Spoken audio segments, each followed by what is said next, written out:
Wassalamu ala Rasulillah. Assalamu alaikum everyone, and peace be upon you all. Welcome. So this is our last halaqah before the winter break. So inshallah, may Allah subhanahu wa ta'ala allow us to have, a good new beginning this coming year and make it blessed for everyone, inshallah. So today I wanted to start off with an ayah in the Quran where Allah subhanahu wa ta'ala asks us a very important question. And I'm going to first... Hold on one second.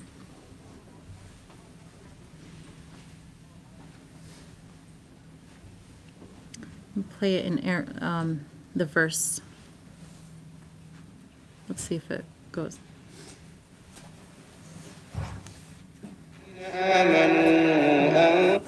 ألم يأن للذين آمنوا أن تخشع قلوبهم لذكر الله ألم يأن للذين آمنوا أن تخشع قلوبهم لذكر الله وما نزل من الحق. This is a powerful ayah in Surah Al-Hadid where Allah subhanahu wa ta'ala starts out by asking us a question. أَلَمْ يَأْنِ لِلَّذِينَ آمَنُوا. Isn't it time for those who believed? And I think this is such a powerful, I've mentioned this verse before, but I think it's so important to reconnect this verse. And I think this is actually a verse that should stay with us all the time, where Allah subhanahu wa ta'ala is asking us, isn't it time? And I think that's such a powerful way to draw the heart or to draw the attention of someone, especially when you want them to change. You know, when a parent goes to their child and says, isn't it time? As opposed to, you should be doing this, or you need to do this, or why aren't you doing this? But isn't it time is gentler, but also it gives you, it directs your attention to what have I been doing that I need to stop. When someone tells you, isn't it time that you start doing this, or isn't it time that, you pay attention to this, what it directs your attention to is that it's time that I stop doing this and this and this. It's time to stop running on the same habits and cycles that I've been running on.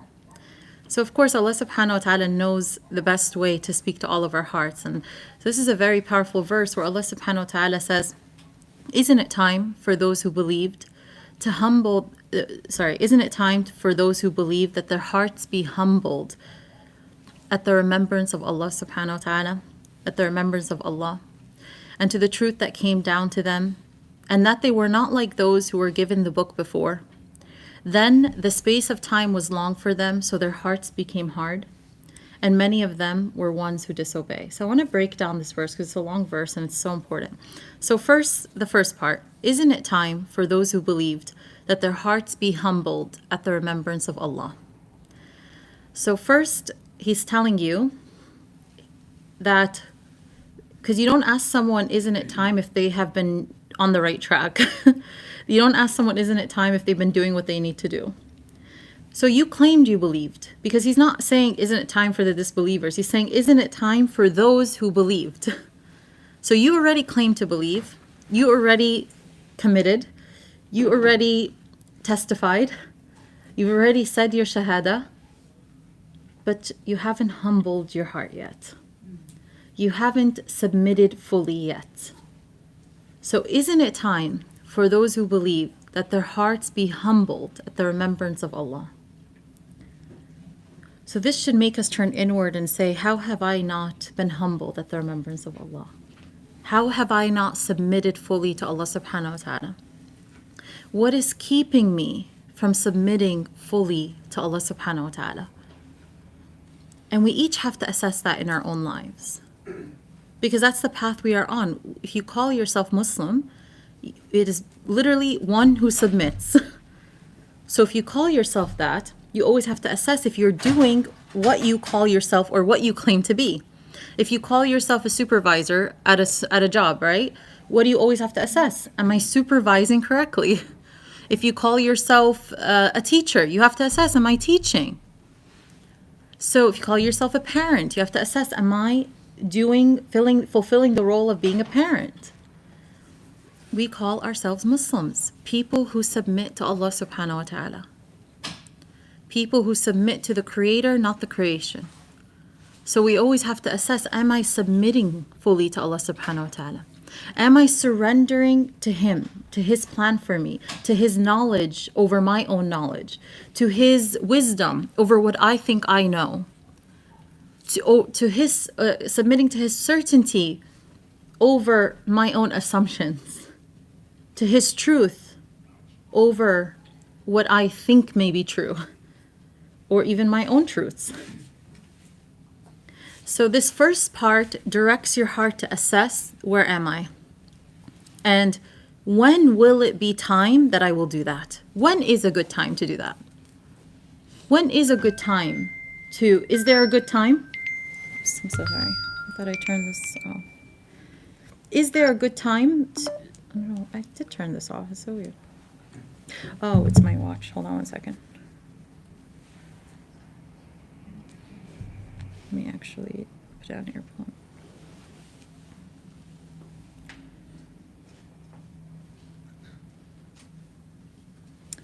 So is there a good time to actually start? Is there a good time to actually surrender? Is there a perfect time? Is there a specific time? There isn't. You only have the time that Allah subhanahu wa ta'ala has placed you in. And this is so important to talk about before the new year, because what do many people do when they want to change? What do? Resolutions. They wait until, resolutions, but they wait until the new year. And you know, one of the signs that you actually are ready for changes is that you don't wait till tomorrow. If you want to know if someone's really true about their claim to change or to make a difference in their lives, is they never want to wait till tomorrow. They want to do whatever they can today. So a person who really is connected, committed, serious about their goals is going to say, how can I start today? Because they know tomorrow is a day later than if they start today, then they could be at least one day closer to their goals tomorrow. And Shaitan wants this. He wants you to always wait to place your start date in a time and place other than the here and now. He wants you to always delay you showing up to what Allah subhanahu wa ta'ala has called you. And He definitely wants you to always delay humbling your heart to the remembrance of Allah subhanahu wa ta'ala. He wants you to delay your submission to Him. So you always think that you have tomorrow, which is the greatest illusion that we have. It's interesting because time is going by so fast in our time, yet something interesting is happening alongside that. People's illusion of time is also getting greater. What does that mean? It means that at the time of the Prophet ﷺ, time was much slower, or didn't go as fast as it does today. But they never had this illusion that they had time. They lived their morning as if they would not reach the evening, and they lived their evening as if they would not reach the day. But it's interesting because we live in a time where time is going faster than ever, yet we have the biggest illusion or delusion that we are guaranteed tomorrow, that we have time. So what is that? It's so interesting. It's like the less truth we're connected to, the more delusion there is. Right? And so the more you're connected to truth, the less you have this delusion. The more your eyesight, not your heart sight, is sharpened to the belief and the truth that I have only what Allah has given me today. And I'm not guaranteed tomorrow. And so I wanted to talk about this, before, alhamdulillah, we have this opportunity to discuss this before even the new year comes, because I don't want you waiting until the new year to actually decide how you're going to commit to change, how you're going to make this coming year a year that is transformative, a year that brings you closer to Allah subhanahu wa ta'ala, a year in which you prioritize what Allah has called you to. So the first part is, isn't it time? And this is such a beautiful ayah to sit with and just imagine Allah subhanahu wa ta'ala asking you this, that it's just you and your Creator. And He's asking you, isn't it time that you turn back? Isn't it time that you submit to Allah? Isn't it time? And when will it be time? Right. The second part is that He's also telling you to not be like those who were given the book before. So now, first He's gently telling you, isn't it time? Wake up, right? But now He's comparing, he's giving you an example of people who were in your shoes before, who came before you, who also were told to submit their hearts to the remembrance of Allah subhanahu wa ta'ala. So he says, and to the truth that came down to them, and that they not be like those who were given the book before. Then the space of time was long for them, so their hearts became hard. So again, time. We started off with, isn't it time? So Allah subhanahu wa ta'ala starts off the verse with asking you about when will it be time, basically. But then he's also giving you an example of a people who were given the same truth that you're given today, but a space of time was long for them, so their hearts became hard. So what does that mean? If you allow time to pass without submitting your heart to Allah subhanahu wa ta'ala, this heart that is not humble becomes hard. A heart that is not humbled, you can either choose to humble your heart today and submit to Allah subhanahu wa ta'ala today, or you can allow space of time to pass. But be careful. When you allow space of time to pass, the heart becomes hard. And so Allah subhanahu wa ta'ala is giving you this example of people who did not answer, isn't it time, with it's time, ya Allah. He's talking about a people that answered this verse and this question with, oh, we have time. I have tomorrow. I can do better tomorrow. I can submit tomorrow. But that's the thing about the illusion of time. It passes and it passes, and you think you have time, and then all of a sudden you wake up and you're like, how much time has passed that I've been living this way? How much time has passed where I'm stuck in this phase of resentment, or being spiritually and emotionally stuck, or feeling that I don't want to have tawakkul, or I don't like, where you're resistant to submitting. Because when you're not submitting to Allah subhanahu wa ta'ala, you're resistant to submitting. There's something blocking you. Either your own nafs, of course, but also could be distractions, a lack of presence, your own interpretation of experiences that you went through, that now you're scared to come closer to Allah subhanahu wa ta'ala. Maybe you witnessed pain, and you think getting close to Allah subhanahu wa ta'ala is going to create more pain. So you have to assess what's been keeping me. But it's so interesting how Allah subhanahu wa ta'ala first asks you, isn't it time? And then he gives you an example of people who literally thought they had time. Their hearts became hard, and many of them were ones who disobey. Right? So I encourage you all to really sit with this verse in your own time and assess where you're at. What are some tangible steps that you want to take to make this, not even wait till the new year? If this is your new beginning, tomorrow is another new beginning. Every Monday is a new beginning. Every Friday is a new beginning, where Allah subhanahu wa ta'ala gives you that opportunity to renew the page with him. The beginning of every month is a new beginning. We don't need to wait for the new year, for another Ramadan. We don't, and we should not live like that. Even the companions, after a Ramadan finished, they would ask Allah subhanahu, even if they were close to Ramadan, they wouldn't think that they would be like guaranteed to witness it. So we need to break the cycle of this illusion of time and really assess, why do I always think that I have all the time in the world? And let's open it up for reflection. What do you think leads a person to think that they have all the time in the world? Let's assess the psychology and the spiritual experience of that. Because I know we all know it up here, right? That we don't have all the time in the world. And Allah gives us examples in every community. We've all had examples of people who were younger than us, had sudden deaths, right? Who we thought had all the time in the world and don't. So what do you think contributes? And you could speak from your own space of what happens to you when you get into that state and you think you have all the time in the world.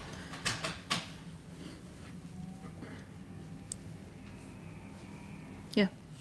Sometimes we just lie to ourselves that we have all the time in the world because we don't want to face the pain of doing the work. Okay, so it's an experience of being dishonest with oneself. Absolutely, yeah.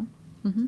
And I feel like especially now in our generation, it's our default that we think we have all the time in the world, and then it's not until like you see tragedy or you lose someone close to you that you remember, wait, we don't actually have time all this time that we think. What you're speaking to is something I've actually mentioned this halakha several times, and I said it's one of the biggest issues of our time, and it starts with an E. What is it?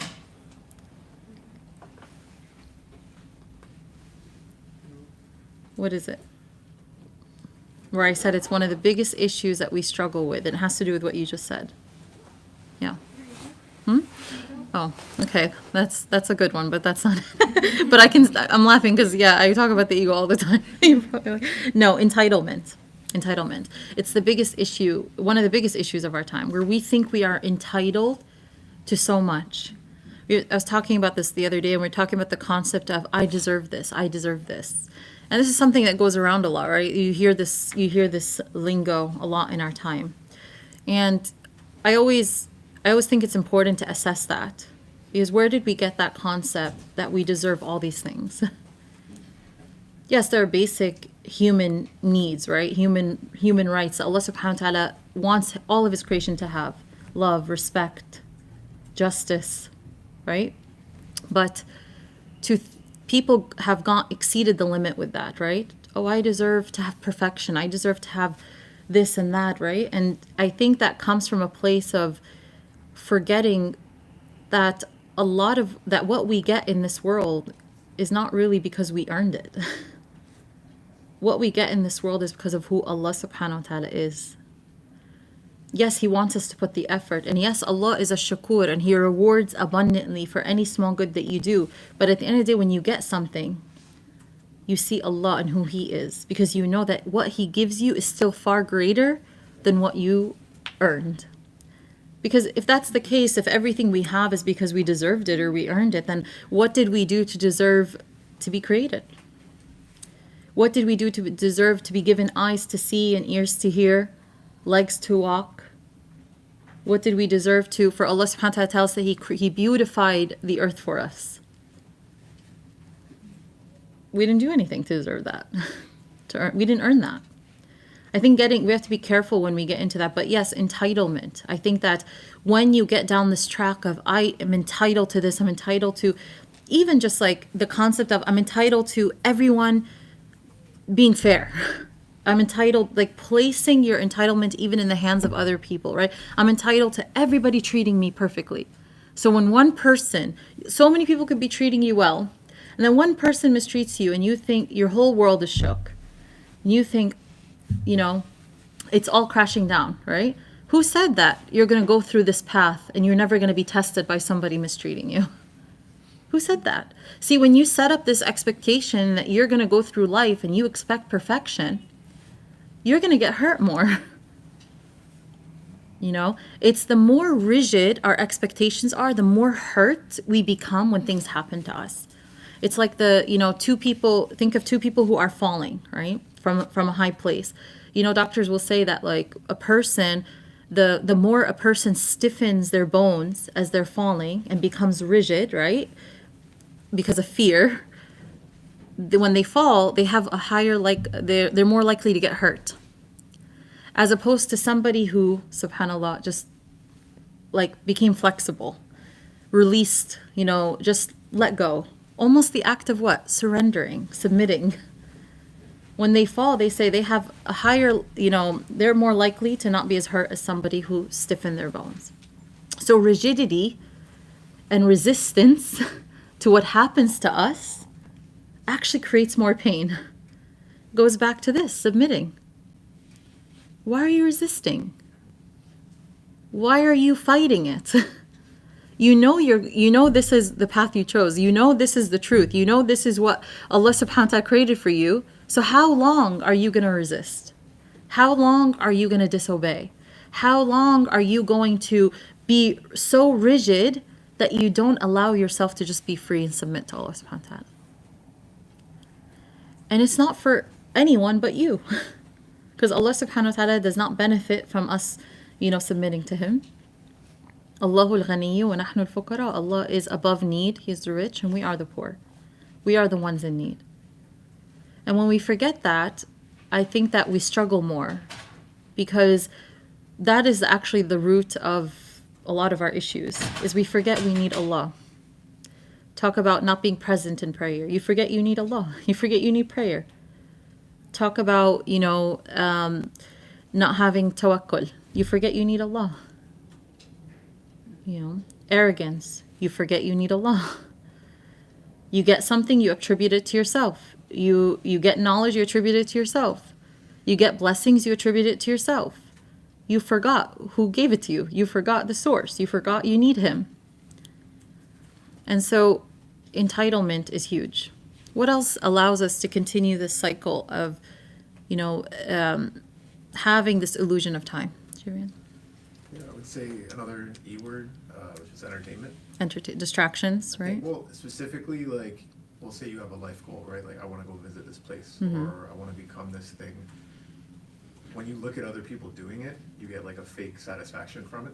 Okay. Mm-hmm. So like, I think and even those people are deceiving you by presenting their lives in a certain way, right? Perfection, so yeah. So I guess specific types of entertainment, thinking back to the time of the Sahaba, where it's like, you had to make your own entertainment. Mm-hmm. If you wanted to experience something, you had to create it. You Right. couldn't experience it vicariously. Right.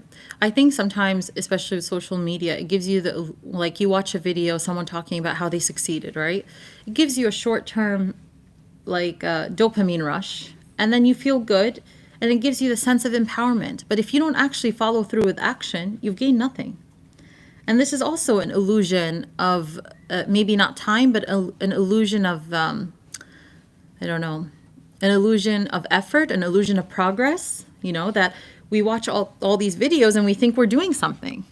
But in reality, unless you're actually following through, you're not doing anything with that knowledge, and you're not actually going to see changes. And so one of the things that I always encourage people to do is to not just define what your goals are for this coming year, or forget the coming year, just this coming week. Have a goal for this week, but that's not enough. It's not enough to have a goal for the week or a goal for the month or a goal for the year. You know what you have to do? You have to be able to break down that goal into a tangible daily step, or a few tangible daily steps. And if you cannot, what that essentially means is that you're saying, what do I need to do each day to get to that goal? And if you're unable to break down any goal you have on a daily basis, you're not clear enough on your goal, and you're not as connected to your goal. Because a goal is it's an idea unless you're actually working towards it. The very definition of goal is something you're working towards. Unless you don't actually start working towards it, it's just an idea. And guess what? Many people have ideas, and you see videos on this now, right? People, it's a joke, but people bring their 2022 resolutions, right? And then they just cross out 2022 and they put 2023 or the new year, right? And it's basically they had a whole year, but that's the illusion of time.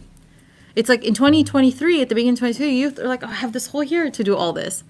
But now it's 2024, and I'm sure we all have things that we said we were going to accomplish by the end of 2023, and we didn't. So this is, again, the illusion of time.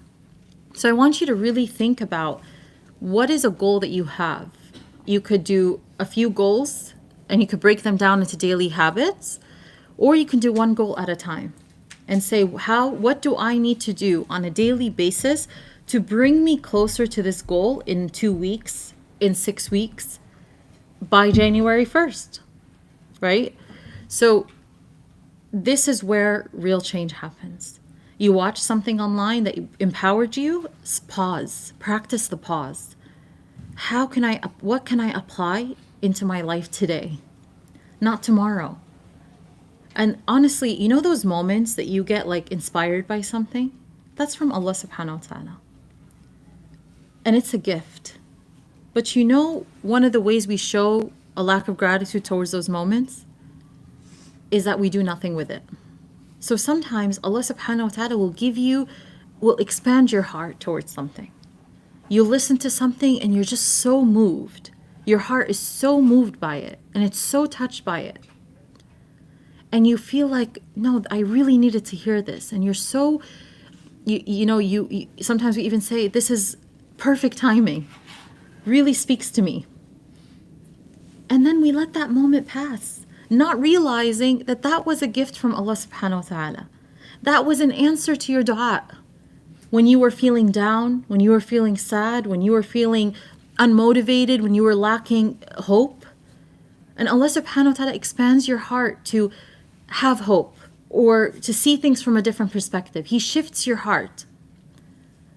And you feel so good and you feel so grateful. But then that's it. You do nothing with it.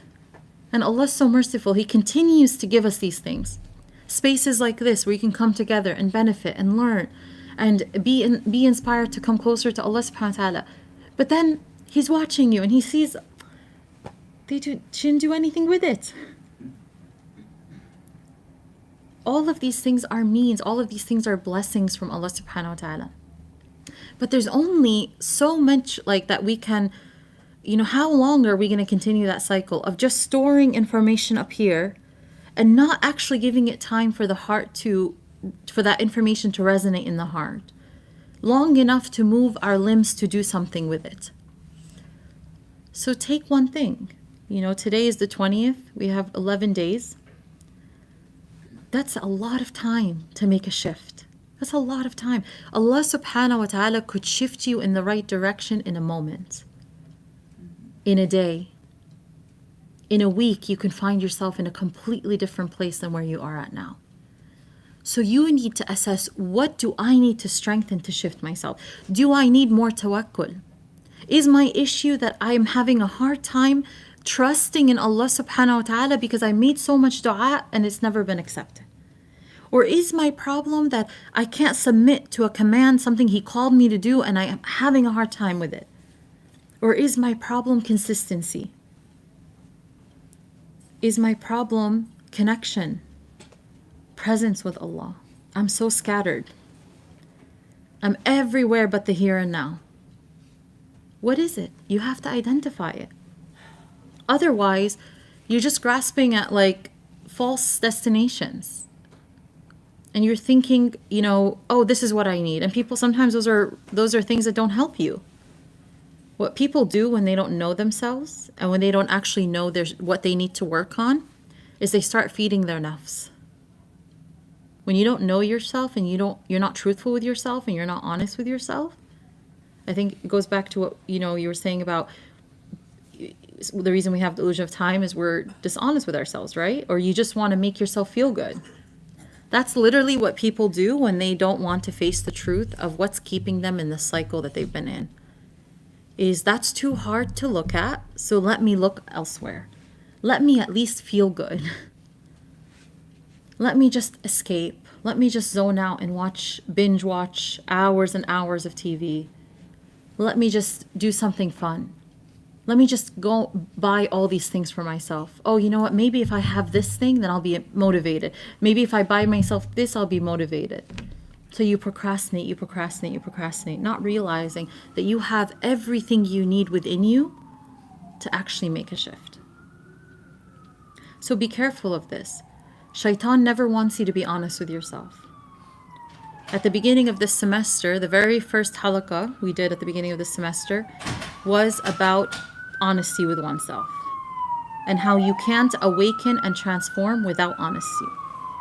So now we are at the end of the semester and we're at the end of the year. Are you willing to be honest with yourself? And what is so hard to face? That's how you'll know. You know those things that you can't even face to look, it's so painful to look at because it's like, what does that say about me? Or it makes you feel shame because you have this idea maybe that you have to be perfect, so you don't look at your flaws at all. You have to figure out what is it that you have been avoiding to face. And the way that you know that is you sit with yourself and you assess what is the areas that is a continuous cycle. For example, let's say you have a given reaction to something and you always react that way. That's how you know. There's something here you need to face. If you're having the same reaction over and over again, it's unhealthy and it's negative. Let's say every single time something goes wrong, you isolate, you escape. You avoid facing your troubles. That's an area. That's how you know. We know what we need to work on based on our patterns of behaviors. So that requires what though? It requires presence with yourself. It requires paying attention. Why am I here again? Next time you're in a very difficult space emotionally, and you've been there before several times, ask yourself, why am I here? What are the thoughts that are leading me here? What am I thinking about Allah? What am I thinking about myself? What am I thinking about my future? Am I hopeful about the future? Am I hopeful about Allah subhanahu wa ta'ala and His plan for me? So this requires a connection to the here and now. It's asking those difficult questions. Anybody else have any thoughts on why we have the illusion of time? Because we feel we are young and have all the time in the world. Yeah, absolutely. That's thinking that you have, that submitting is something that older people do. Some people have that, right? Could be, that definitely is a common illusion. And also in line with a lot of the messages we get in our society, right? I mean, part of our society, and I think, what's his name? Shahid Bolson, he did a video on this. He says we live in a society that prolongs, what's it called? Immaturity or youth, he says, right? Not youth, I think he said immaturity. That delays maturity. That's what he said. And I think that's so true. I think we live in a world where we delay maturity. We think, it's so interesting because I work a lot with people who are in the college age, right? And oftentimes people who are trying to live a different lifestyle than their peers, non-Muslims too, right? Who are let's say not drinking. And they say they get so much peer pressure from their friends telling them, this is what college is all about. This is what you're supposed to do. You're supposed to be carefree in college. You're supposed to, party it up, right? This is the time. It's almost like they set the agenda for our age brackets. Teenager, you're supposed to, this is normal for a teenager to be rude to their parents. It's almost accepted. It's almost normalized. Watch any show with a teenager, especially in our time, and they are so rude to their parents. It is unbelievable. It makes me cringe, and I'm like, what? They grew up with Middle Eastern parent, or it just a lot of people can't resonate with that. It just, respect is becoming a lost value. And so we live in a time that's always telling you have tomorrow. We're living in a time that says now is not the time to change. Now is the time to be free. And freedom is always associated with what? Doing the exact opposite of what your soul needs. Even when it comes to women, right? Your freedom is literally being the opposite of what Allah subhanahu wa ta'ala wants you to be. So we have to assess how we are influenced, and we have to assess how much we delay our own growth. And that's a really powerful question to ask yourself. How do I delay my own growth? How do I delay the transformation that I want to achieve? How do I delay arriving at the goals that I have set for myself time and time again? How do I delay coming closer to Allah subhanahu wa ta'ala? And maybe even sit down and write it. What are some of the ways I've delayed it in the past?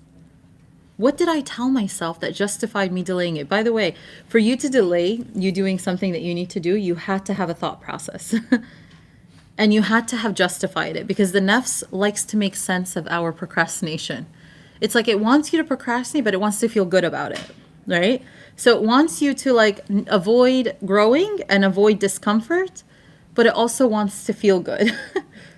It's so interesting. This is how the nafs is. So for you to delay change, you had to have justified it, or else the nafs wouldn't have been happy.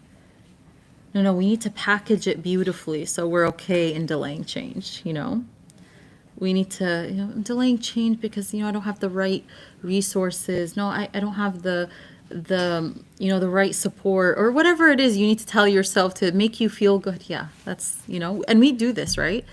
Think of anytime your nafs wants to avoid discomfort, it has to justify staying in the same place. It has to justify not facing the discomfort. And you'll find ways that you'll make it make sense. And sometimes what's dangerous is when you use spirituality to make it make sense. Like, for example, I see this a lot in my work where we call this spiritual bypassing, where people actually need to heal from something, from actual pain, from trauma, do the work, and they'll use Islam and spirituality to bypass that. Because what is bypassing? You want to skip it. And so I call this the Alhamdulillah syndrome, right? Well, no, Alhamdulillah, I went through this, Alhamdulillah. And it's great to be grateful, but I'm talking about it where it's said in a way where we don't need to look at that. Or, let me think of an example. One perfect example is a person who uses the hadith of the dunya as a prison for a believer. And one time, one person was consulting with me, and this person was, well, actually, no, she wasn't consulting with me. I met this person, and we ended up talking, and she was telling me how she was struggling, and she was really sad. And I was telling her maybe she's going through something based on things that she was telling me she went through, and this is natural for her to feel this way. And I was telling her it'd be great for her to go to therapy or counseling, and it'd be helpful. And she said, well, this world is a prison for the believer. That's perfect example of spiritual bypassing, where let me package it beautifully and use Islam so I don't have to go to therapy. So I don't have to go do this work. So I don't have to open up my wounds and actually heal. People do this all the time. And sometimes, unfortunately, people abuse Islam to justify their nafs. And we see this, right? Narcissists may do this, especially if it's a religious narcissist. They use Islam or abuse Islam. But we often always talk about these things just in relation to the opposite extreme, right? People who are abusers or narcissists or things like that. But no, we all have the potential to spiritually bypass. And you do it probably in the days where your nafs doesn't want you to grow. And sometimes you start saying, well, maybe you're delaying growth or you're about to do something that doesn't serve your soul. And you might say, well, Allah is forgiving. Where you use Islamic teachings to justify you continuing in the path that you're in. So be careful of this. And it really does go back to being honest with ourselves. So one of the things that we have to essentially work on is healing the distrust with ourselves.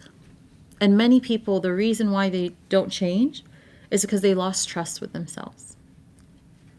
They lost trust. They told themselves over and over again, they're going to change, they're going to grow, they're going to make these changes, they're going to achieve this goal. And because they didn't actively follow through with action, they broke the trust they had with themselves. And today, many people don't even want to restart their efforts to working towards their goals because they actually don't believe themselves. Really, people will say, "Oh, I'm gonna sabotage. This isn't gonna work out." They don't even have hope that they're gonna achieve their goal anymore, because every time that they have committed to something, they didn't follow through. They broke it naturally. Because if someone did that to you, you would lose trust in them. If someone kept telling you, I'm going to change this way and I'm going to change this way, and then they don't change, you're going to lose trust. So it's really important to say, I need to start being honest with myself. I need to stop breaking the trust that I have with myself. And the way that I can do that is if I say I'm going to do something, I have to do it. And this is why this is a trait of a believer, right? Is that they follow through on their claims and their promises. And this is something Allah subhanahu wa ta'ala wants us to embody. Why? Because it creates alignment within your being. What you do and what you claim to do are in sync. And when what you do is not in sync with what you claim to do or you claim to believe, there's always turbulence within you, conflict. So you have to assess, what have I been claiming to believe? What have I been claiming is important to me? What have I been claiming that I want to do with my life or goals I want to achieve? And how have I not followed through? And you start by step healing that distrust that you have with yourself. Did you mean self-sabotage? Hmm? Self-sabotage? Self-sabotage or sabotaging your goals. But there's also the self-sabotage. Well, when you sabotage your goals, who are you sabotaging? Others. Yeah. Yeah, it's the same. You know, like you're. It's the same thing. Yeah, it's the same thing. I mean, I hope nobody here is sabotaging other people, right? I mean, if we're gonna sabotage, what'd you say? It's already happened. And it's happening as we speak. In what way? You know, like in the world. Oh, yeah, I'm sure people sabotage others. Yeah, may Allah protect us from people who do that. But yeah, I'm talking about, you know, when you sabotage, again, it goes back to that distrust, right? When you sabotage your goals or following through on actions, or you progress and you give up because of a setback, who are you sabotaging? Yourself. Who are you breaking trust with? Yourself. And many times people, even though we know this, we act as if we're astaghfirullah, like hurting Allah subhanahu wa ta'ala, or like he's the one who's not being benefited, right? But Allah is not in need. Everything he commanded and everything he tells us to do and everything he prescribed for us is for our own benefit. So we can walk this earth grounded, so we can walk this earth securely, so we can walk this earth anchored in truth. Because once you abandon truth, that's it. You have nothing to be anchored in. You can't be anchored in falsehood. So I really encourage you to take a deeper look how you're going to make actual tangible steps before the new year. And remind yourself of this. People who want to change don't wait for tomorrow to change. They do something today. Even if it's you go home today and you make sure that I don't know, if your area is cluttered, let me clean up. Let me make sure that I'm at least preparing for change. Because a cluttered space is a cluttered mind. Or let me just at least write down something I'm going to do today, or write down my to-do list for tomorrow, or make dua. Ya Allah, this is my intention. Renew your intentions. Really get really clear on what you want to accomplish, and then direct it all to Allah subhanahu wa ta'ala. And I pray that Allah subhanahu wa ta'ala allows us to be people who not only are aligned with truth, but are truthful with ourselves and follow through with what we claim to do. May Allah subhanahu wa ta'ala make us amongst those. And when we are like that, we become amongst those who are steadfast. Allah subhanahu wa ta'ala in the Quran tells us to be steadfast. Steadfastness is not just consistency, by the way. We always say, to be steadfast is to be consistent. Steadfastness is a strong commitment, firm commitment to what you believe. It's that no matter how much you go away or you get distracted, you come back. And in the Quran, in the Surah Al-Fatiha, the surah that we say in every rak'ah, we ask Allah for help with this, right? إِيَّاكَ نَعْبُدُ وَإِيَّاكَ نَسْتَعِينُ. We also ask Him to guide us on the straight path. That is what steadfastness is, a commitment to the path that Allah subhanahu wa ta'ala prescribed for you. And I want to end with this. There are going to be days where we might not accomplish everything we set out to do. And that's normal. But steadfastness is that you prioritize Allah's obligations above everything else that you wanted to do. So that at the end of the day, even if you didn't accomplish everything else, what's going to give your heart security, what's going to give your heart peace, is that I at least fulfilled the obligations of my Creator. I at least prioritize pleasing my Creator. And watch how He makes it easy for you to approach those other tasks the next day. But when you live your life prioritizing everything else while neglecting what Allah subhanahu wa ta'ala has called you to, you will never be sufficed, and you will go to bed every day wondering, what did I do today? What have I accomplished today? Above all, your heart never walks away nourished. But when you prioritize Allah being pleased with you, and even if you don't get to accomplish all the affairs of your dunya, Allah subhanahu wa ta'ala is pleased with you, and you will find that He will guide all the things that you put second to Allah subhanahu wa ta'ala. If anything, make this coming year a year where you prioritize Allah subhanahu wa ta'ala's commands. That's what steadfastness is. It's that, I can't commit to everything, But I know that every day what's going to be my greatest priority is the commitments in front of Allah subhanahu wa ta'ala. So again, back to the verse that we started this session with. Isn't it time for those who believed that their hearts be humbled at the remembrance of Allah? Remember this verse when you find yourself neglecting your humbleness or you submitting to Allah to submit to everything else. And remind yourself, no, it's time. It's time. I've tried it a different way. I've tried it the other way, and it didn't bring peace to my heart. I've tried being resistant. I've tried being rigid. I've tried having expectations of everything else while neglecting my relationship with Allah subhanahu wa ta'ala. I've tried trusting in others over Allah subhanahu wa ta'ala. Where did that get me? I've tried revolving my day around my dunya and everything else except Allah. I've tried it the other way. It didn't work. I found myself more scattered. I found myself this, and think about all the ways that it didn't work.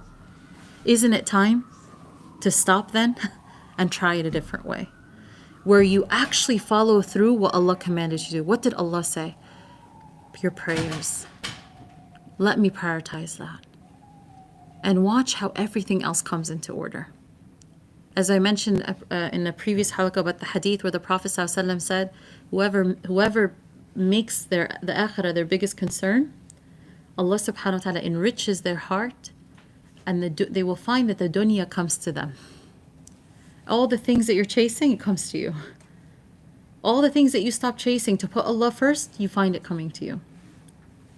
And the one who makes this dunya and all of its affairs basically, their biggest concern, basically above Allah subhanahu wa ta'ala's obligations and what He called you to, Allah subhanahu wa ta'ala places poverty between His eyes, the person who does this. And they will find that the dunya basically runs away from them. So, first one is win-win. Second one is lose-lose. And the concept of poverty between your eyes is that all you see is less than. You never feel like you have enough. It's the opposite again of that abundant mindset where you always see more, you always see khair, which is the state of the believer. As the Prophet ﷺ said, strange is the affair of the believer. In everything he sees good in it, or there is good in it for him. And this is only the state of the believer. So I'll end here and I'll take questions, inshallah.